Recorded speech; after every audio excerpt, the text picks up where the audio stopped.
선하신 하나님의 평강이 이 예배 오신 여러분들과 함께 하시기를 기원합니다. 지구는 지금 폭염과 산불과 홍수로 곳곳에서 몸살을 앓고 있는 중입니다. 오래전부터 과학자들은 지구 온난화와 해수면 상승으로 기후재난을 경고해 왔죠. 기후 위기에서 이제는 기후 재난을 겪고 있습니다. 이로 인해 땅의 모든 생명들이 심한 고통 가운데 있습니다. 여러분, 기후 재난은 단순한 이상 현상이 아니죠. 여기엔 인류의 과도한 산업화와 탄소 배출이 원인인 것을 우리가 알고 있죠. 인류는 수천 년, 수만 년 동안 유지해온 이 생태 환경을 단 200~300년 만에 바꾸어 버렸습니다. 코로나19 유행도 이와 연관이 있습니다. 바이러스 유행은 어쩌다 생겨난 것이 아닙니다. 야생동물의 서식지가 사라지고 동물들과 사람들의 접촉이 잦아지면서 인수 공통 바이러스가 퍼져 나간 것이죠. 지난해 유행 시기를 지나면서 각 분야에서는 코로나19 이후를 준비해야 된다, 이런 이야기들을 했습니다. 코로나 이후, 포스트 코로나라고 하죠. 이 말에는 바이러스가 지나갈 것을 전제하고 있습니다. 사스, 메르스도 왔다가 지나갔는데 코로나19 역시 지나갈 것이다. 또 다른 바이러스 유행이 언제든 올 수 있으니 미리 준비하고 대응책을 이야기하자, 이런 이야기죠. 그런데 어떻게 되었나요? 이번 여름 4차 유행은 델타 변이 바이러스로 인해서 우리의 기대를 무너뜨려 버렸습니다. 바이러스는 지나갈 생각이 조금도 않고 조금도 없고 아예 눌러앉아 버린 것 같습니다. 바이러스가 지나갈 생각이 없는 게 아니라 우리 사람이 바이러스를 지나가지 못하도록 붙잡고 있는 것이죠. 그래서 한편에서는 포스트 코로나가 아니라 이젠 위드 코로나, 함께 코로나와 지내야 하는 것을 생각해야 할 것이다, 이렇게 이야기합니다. 여러분, 그렇다면 우리 그리스도인들은 어떤 준비를 해야 할까요? 목회자로서 저는 코로나19 유행 시대에 신앙의 삶을 어떻게 해나가야 할지 항상 고민 가운데 있습니다. 한 가지 분명한 것은요, 코로나 이후가 되든 계속 코로나와 함께 지내든 우리 신앙의 모습이 변하지 않으면 안 된다는 것입니다. 크게 변화해야 할 것 3가지는요. 첫 번째로, 우리는 이제 주일 신앙에서 주중 신앙으로 변화해야 합니다. 둘째로, 예배당 중심에서 가정 중심으로 변화해 가야 합니다.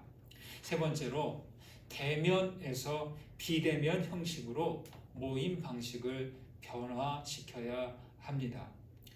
예전엔 주일에 교회에 와서 공동예배에 참여하고 서로의 얼굴을 마주하는 것으로 어떤 은혜의 공급을 받았죠. 그러나 이젠 불가피 비대면이 되었고 대면한다 해도 오래 마주할 수 없게 되었습니다. 은혜의 공급을 이젠 개인이 가정에서 비대면으로 할 수밖에 없는 상황이 된 것이죠. 그렇다고 해서 주일과 예배당과 또 대면하는 방식이 필요 없다, 이런 이야기는 아닙니다. 주일과 대면에 의존하기만 했던 신앙생활을 이제는 비대면, 주중에 가정에서도 혼자서도 그런 영적인 생활을 유지해 가야 한다는 말입니다. 그래서 주일 신앙과 주중 신앙, 예배당 중심과 또 가정 중심이 균형을 이루어야 할 것입니다. 따라서 여러분, 영적 자립, 영적 홀로서기가 중요하게 되었습니다. 밥 먹는 일에 비유하면요, 예전엔 영적인 공급을 함께 모여서 공동 식사를 통해 받았지만 이제는 이 은혜의 공급을 스스로 차려 먹어야 하는 혼밥 시대가 되었다는 것이죠. 식사를 제때 해야 건강을 유지할 수 있듯이 영적 공급 역시 제때 해야 건강을 유지할 수 있는 것이죠. 여러분, 그렇다면 이 은혜의 공급, 영적 공급에 해당하는 것은 무엇일까요? 바로 하나님의 말씀을 먹고 하나님과 교통하는 것, 하나님과 소통하는 것입니다. 주일 예배에서 함께 말씀을 먹고 함께 기도합니다. 그러나 이것으로 충분하지 않습니다. 주중에 가정에서 홀로 말씀을 먹고 기도할 수 있어야 합니다. 이제 코로나 시대에는 이렇게 영적 자립이 필수가 되었습니다. 갈수록 우리 세상은 예측할 수 없는 변화와 도전에 직면할 것입니다. 여러분, 더욱 영적 홀로서기를 연습해 가시기를 바랍니다. 그래야 이 변화의 물결 속에서 휩쓸려 가지 않을 것입니다. 기도 가운데 이 세상의 변화에 주의하여 지혜롭게 살펴가시는 우리 모두 되시기를 간절히 축원드립니다. 아멘. 에베소는요, 오늘날 터키 서쪽에 있는 항구 도시로 상업과 종교의 중심지였습니다. 바울 사도는 3차 전도 여행 때 이곳에서 2년간 머물면서 처음에는 회당에서, 나중에는 두란노 서원에서 가르쳤습니다. 바울이 고린도 교회에 보내는 편지를 쓴 곳이 바로 이곳 에베소이고, 아데미 여신 숭배자들이 바울에게 적대감을 일으키고 폭동을 일으킨 곳이 이곳이기도 합니다. 로마의 통치가 있는 곳이었고 이방 종교 신앙이 주를 이루고 무역 항구이기에 이런 곳에서 교회로 모이고 신앙을 지키는 일이 결코 간단하지 않았을 것입니다. 에베소서 5장 8절에 보면 바울은 이렇게 말합니다. 너희는 전에 어둠이더니 이제는 주 안에서 빛이라, 빛의 자녀들처럼 행하라, 이렇게 말이죠. 빛의 자녀들처럼 행하라, 이것은 구체적으로 어떤 것을 말할까요? 빛의 자녀들로서의 모습을 오늘 15절부터 말하고 있습니다. 15절 말씀을 보실까요? 15절 읽습니다. 그런즉 너희가 어떻게 행할지를 자세히 주의하여 지혜 없는 자 같이 하지 말고 오직 지혜 있는 자 같이 하여. 지혜 없는 자와 지혜 있는 자, 무엇이 다를까요? 둘 다 행동합니다. 다른 게 있어요. 다른 것은 뭐냐? 지혜 없는 자는 지혜가 없어요. 지혜가 없다는 것은 생각 없이 행한다는 거죠. 그러나 지혜 있는 자는 지혜가 있어요. 어떻게 해서 지혜가 있어요? 생각하고 행하는 겁니다. 그래서 자세히 주의하라라고 하죠. 이것은요, 충동적으로 움직이지 말고 심사숙고하라는 것이죠. 잠언 말씀에서 이렇게 말하죠. 지혜가 부르지 아니하느냐, 명철이 소리를 높이지 아니하느냐. 그러나 지혜가 곳곳에서 크게 소리친다고 해도 지혜의 귀를 기울이지 않으면 그건 아무것도 아니죠. 어떻게 행할지를 자세히 주의하라고 하죠. 무언가를 하려면 움직이고 행동으로 옮겨야 하는데, 그러나 그 일을 제대로 하려면 자세히 살피고 해야 할 것입니다. 자세히 주의하다, 간단히 말하면 생각 좀 하라는 거예요. 생각하지 않고 덤벙되었다가 일을 그르치는 경우가 종종 있습니다. 여러분, 우리는 세상 일도 우리 자신의 일도 자세히 주의해서 보고 생각해야 합니다. 2차 세계대전 당시 유대인 집단 학살을 주도했던 나치 전범 루돌프 아이히만이라는 사람이 있습니다. 이 아이히만은 전쟁이 끝날 때 미리 국외로 도망쳤어요. 한참 있다가 저 남미 아르헨티나인가요? 거기 가서 붙잡혔어요. 체포되어서 예루살렘으로 호송되고 재판을 받을 때 한나 아렌트라는 철학자가 이 재판을 참관하고 보고서를 썼습니다. 그 보고서에 아이히만을 두고 이렇게 말합니다. 아이히만은 사악한 것이 아니라 사유하지 않았다. 즉 생각 없이 행동했다는 거죠. 그 수많은 수백만의 유대인들을 그렇게 학살한 그 주범인데 그 일을 결정하고 진행시키는데 아무런 그런 마음의 거리낌이 없었는데 거기에는 뭐냐? 생각이 없었다는 것이죠. 그래서 아렌트는 아이히만이 사악한 모습이 아니라 이웃집 아저씨처럼 너무나 평범한 모습에 충격을 받았다는 것이죠. 어떻게 이웃집 아저씨처럼 생긴 저 사람이 그 2차 대전 때 그 많은 사람을 죽음으로 몰아갈 수 있었을까라는 것이죠. 아렌트의 관찰과 깨달음은 생각 없는 행동이 얼마든지 악독한 결과를 일으킬 수 있다는 것을 말해줍니다. 여러분 그렇습니다. 누구라도 생각 없이 끌려가면 치명적인 결과를 가져온다는 것이죠. 여러분 그리스도인으로서 우리가 믿는다고 해서 되었다고 할 수 없습니다. 믿는다 이것으로 됐어 이제 난 됐어 저 사람은 괜찮아 이걸로 안심할 수 없다는 거죠. 생각하지 않는 믿음은 맹목이 될 수 있기 때문입니다. 여러분 생각하고 생각하셔야 됩니다. 주의하고 살펴야 합니다. 우리가 기도하고 말씀을 배우지 않습니까? 기도한다는 것은 뭐예요? 기도한다는 것은 성령님과 함께 생각한다. 이게 기도예요.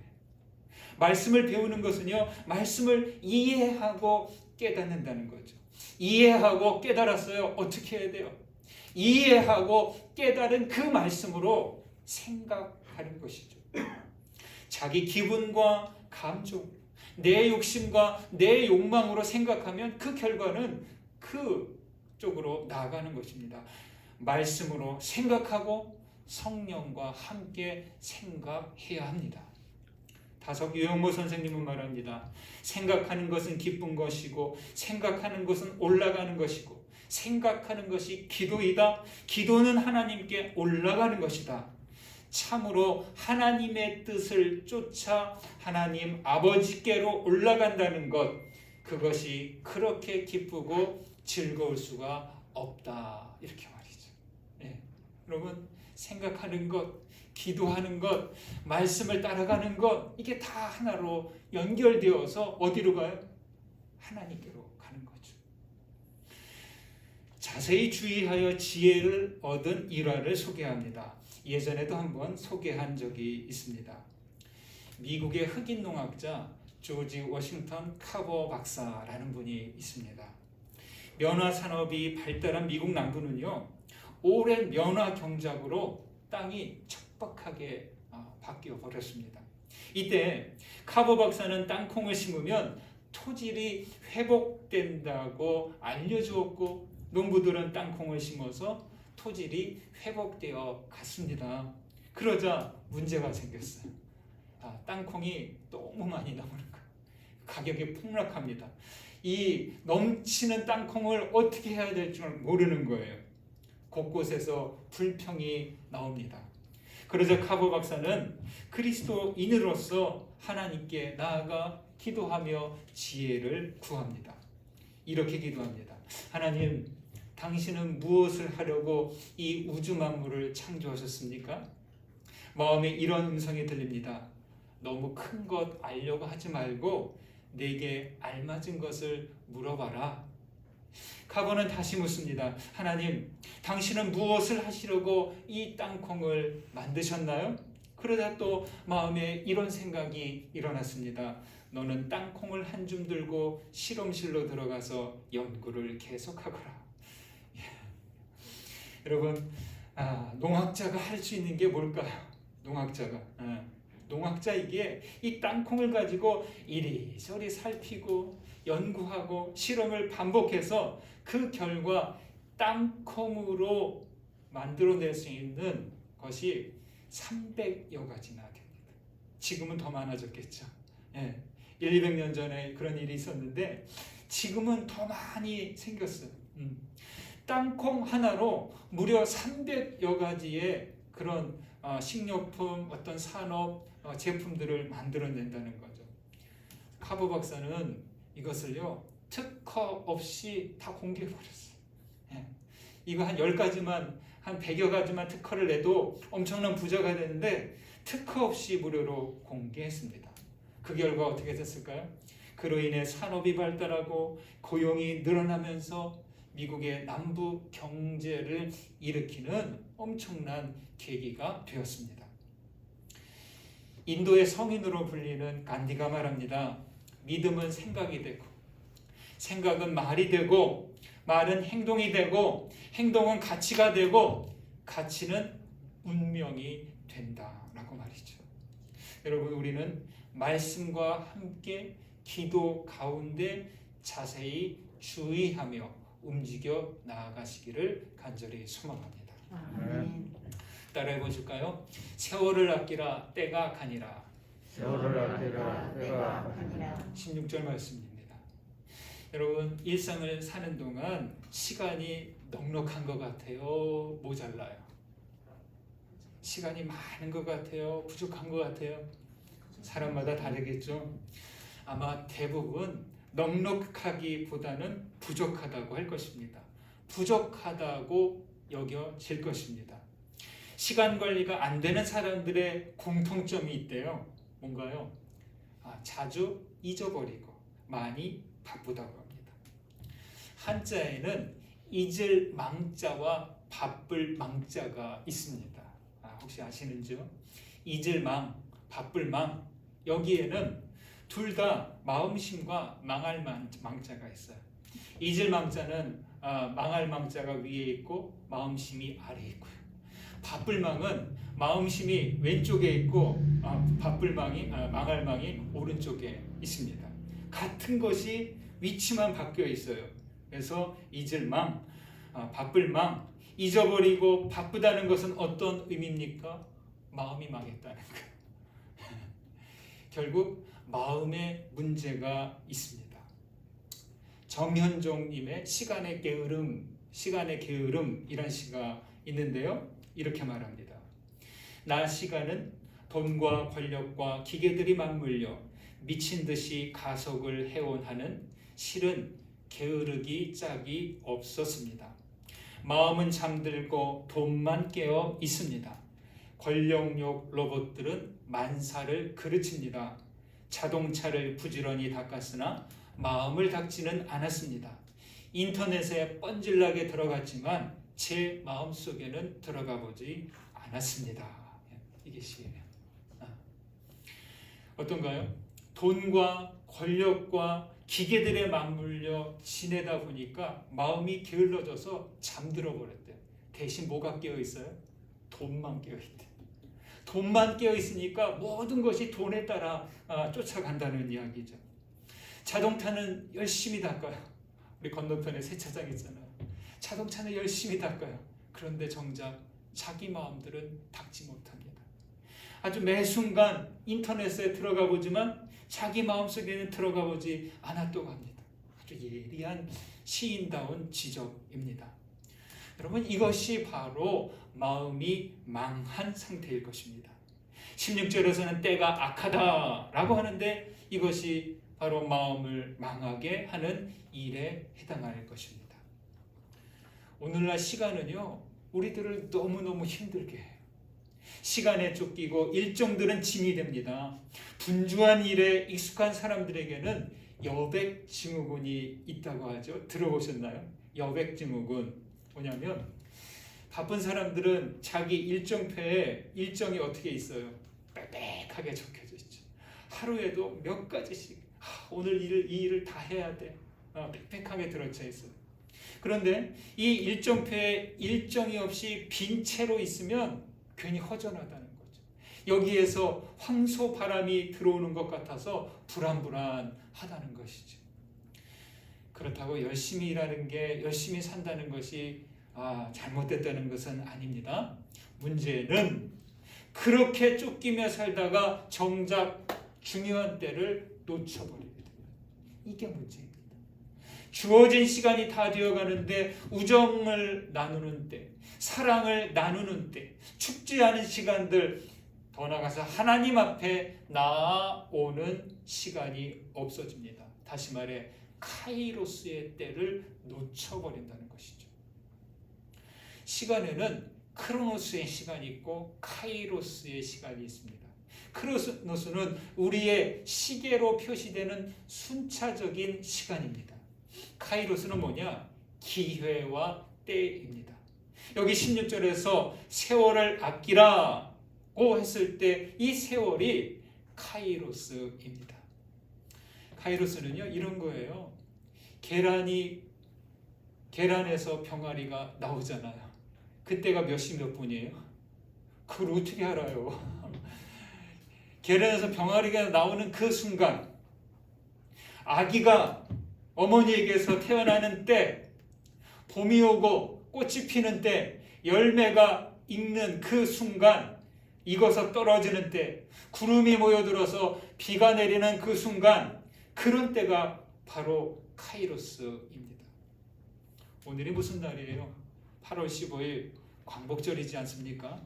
그래서 광복절 기념주일이기도 한데, 식민지로 묶여 있다가 해방을 맞는 날, 여러분 이 날도 카이로스입니다. 예고 없이 벼락처럼 문득 그 36년의 억압의 시간들이 해방의 날을 맞게 된 것이죠. 예수님께서는 공생의 활동을 시작하면서 말씀하셨죠. 때가 찼고 하나님의 나라가 가까웠으니 회개하고 복음을 믿으라, 이렇게 말이죠. 여러분 여기 때가 찼다, 이 때가 바로 카이로스입니다.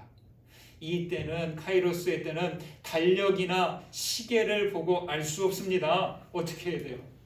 깨어 기다려야 합니다. 신랑이 언제 올지 모르니 등불을 들고 깨어 있어야 하고, 주인이 언제 돌아올지 모르니 옷을 입고 신발을 신고 종과 같이 깨어 기다리는 겁니다. 여러분, 우리가 사는 지금도 때가 악한 시대입니다. 쉬지 못하게 하고 시선을 돌리기 위해서 하나님의 때를 기다리지 못하게 합니다. 기후 위기의 시기, 코로나19 유행의 시기는 하나님의 때를 기다리지 못하게 합니다. 사랑하는 여러분, 여러분의 마음이 잠들지 않도록 하십시오. 세월을 아끼시고 깨어서 하나님의 때, 하나님의 카이로스를 기다리시는 우리 모두 되시기를 주의 이름으로 축원드립니다. 아멘. 17절 보실까요? 17절, 18절 같이 읽습니다. 그러므로 어리석은 자가 되지 말고 오직 주의 뜻이 무엇인가 이해하라. 술 취하지 말라. 이는 방탕한 것이니 오직 성령으로 충만함을 받으라. 15절에서는 지혜 있는 자 같이 하라고 했죠. 이 지혜 있는 자가 누구예요? 주의 뜻이 무엇인지 이해하는 사람입니다. 주님의 뜻을 이해한다. 다른 말로 하나님의 뜻을 분별한다라는 것이죠. 여러분, 우리 사람들은 매일 매 순간 분별하면서 삽니다. 어떻게 해야 될까? 장에 가서도 이 물건을 살까 말까? 내일은 무엇을 할까? 어떤 것을 하면 좋을까? 매번 선택하고 결정할 때 분별합니다. 이것이 안 되면 살아갈 수가 없겠죠. 분별은요, 우리 영성생활에서 분별한다는 하나님께 귀를 기울이고 하나님의 임재에 주목하는 거예요. 다른 것을 다 알아본다 하더라도 하나님이 함께 하시는 것, 하나님이 움직이시는 것 못 알아보면 어떻게 돼요? 그건 허탕이죠. 격려하고 지시하고 지도하고 인도하시는 하나님께 순종하는 겁니다. 분별은 겉으로 드러난 현상을 보고서 그 너머에 있는 더 깊은 의미를 알아차리는 겁니다. 혹은 간파하는 겁니다. 분별은 하나님께 드러나는 것입니다. 내가 판단하고 내가 이렇게 분별하는 것이기도 하지만 하나님 앞에 나를 드러나는 거죠. 예수님은 나다나엘을 보고 말씀하셨습니다. 보라, 이는 참 이스라엘 사람이라 그 속에 간사한 것이 없도다 라고 말이죠. 예수님은 나다나엘의 진심, 참 모습을 간파하셨고 나다나엘은 이 이야기를 듣고 깜짝 놀라면서 동시에 감동했습니다.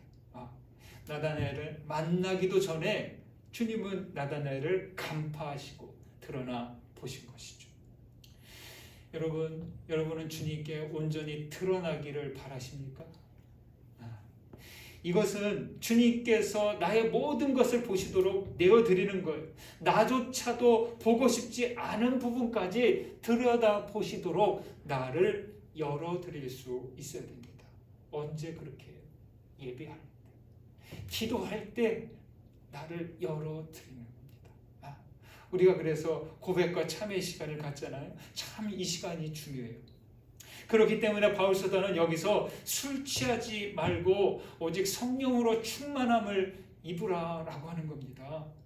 여러분, 술 취함은 술을 마셔서 취한 상태를 말하기도 하지만 더 나아가서 세속에 이끌린 상태를 말합니다. 우리의 시선을 사로잡는 것, 우리의 마음을 사로잡아서 우리의 마음을 만족하게 하는 것, 이런 것들이 세속에 취한 상태이죠. 세상 것에 취한 상태로는 분별할 수 없습니다. 내가 좋아하는 거 붙들고 있는 동안 어떻게, 내가 좋아하는 거 바라보고 있는 동안 어떻게 하나님께서 움직이시는 것을 알아차릴 수 있겠습니까? 보이는 것 너머를 보고 자신을 하나님께 드러내지 못합니다. 지혜 없는 자같이 행하고 어리석은 자가 되고 맙니다. 여러분, 성령은요, 어떤 특별한 체험을 해야만 얻어지는 것은 아닙니다. 우리나라 교회 그리스도인들이 이 성령과 함께하는 성령의 어떤 체험을 하는 것을 많이 오해해요.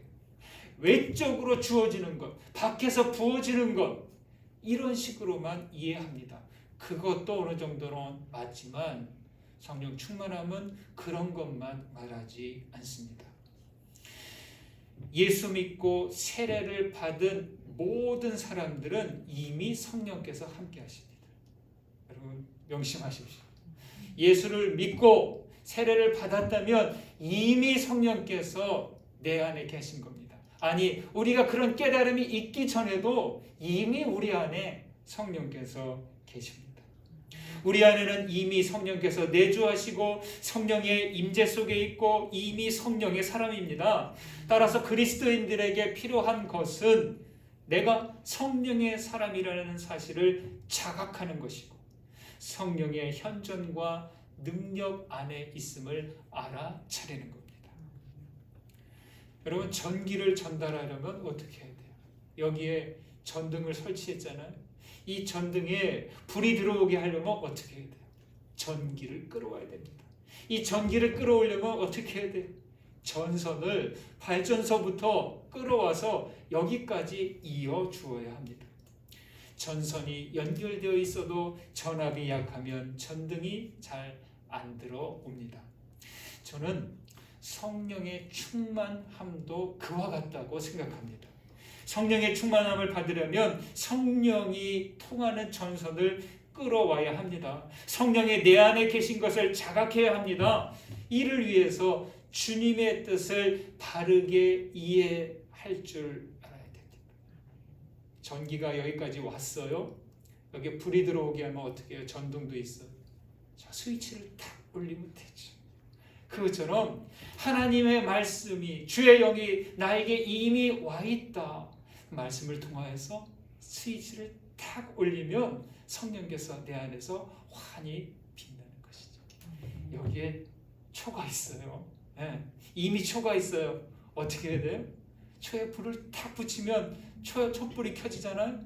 그것처럼 내 안에 이미 와 계신 성령의 불꽃을 붙이는 것이죠. 여러분, 진리의 말씀은 우리 안에 성령으로 충만케 하는 통로입니다. 이 말씀을 붙잡지 않으면, 주의 뜻을 내가 이해하고 깨닫지 못하면 내 안에 계신 성령이 불을 밝힐 수가 없게 되는 거예요. 사랑하는 여러분, 기후온난화로 인한 위기는 증가하고 코로나19 바이러스는 여전히 우리를 힘들게 하고 있습니다. 부디 이러한 시대에 어떻게 행할지 자세히 주의하시고 세월을 아끼시기 바랍니다. 주의 뜻을 올바르게 분별하시고 성령 충만하심으로 나아가는 우리 모두 되시기를 주님의 이름으로 축원드립니다. 받은 은혜 생각하면서 거듭의 기도 드립니다. 오늘 말씀 가운데 울림이 되고 또 깨달아진 것 붙드시고 기도하시기 바랍니다. 기도하겠습니다.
자비하신 하나님, 기후위기와 바이러스 유행의 시대를 살아야 하는 우리를 불쌍히 여겨주옵소서.